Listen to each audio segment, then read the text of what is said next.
Cette répression sioniste en Palestine ne connaît pas de limite. Elle s'est étendue à des manifestants militants internationaux et juifs qui manifestaient dans la ville de Hawara vendredi en solidarité avec ses habitants à la suite de l'attaque terroriste de la semaine dernière par des colons sionistes.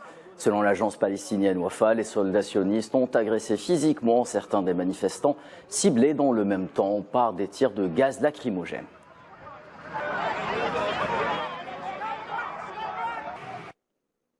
Et à la suite de sa déclaration scandaleuse dont le ministre des Finances sioniste a été l'auteur, suggérant tout simplement l'anéantissement de la ville de Hawara, deux groupes juifs américains libéraux ont appelé le gouvernement américain à révoquer le visa du ministre des Finances Bezalel Smotrich et à l'empêcher tout simplement de se rendre en Amérique plus tard ce mois-ci. À noter également que l'Union européenne a condamné les propos racistes du ministre sioniste en les qualifiant d'inacceptables et d'une incitation à la violence aveugle.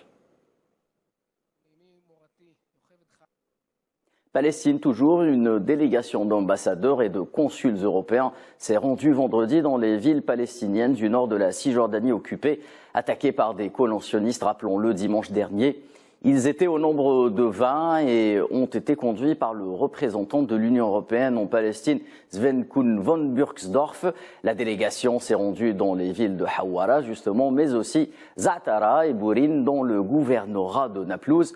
Nous exigeons que tous ceux qui ont commis ces crimes soient tenus responsables, traduits en justice et punis pour ce qu'ils ont fait. Déclaration faite sur place par le chef de la délégation européenne en question.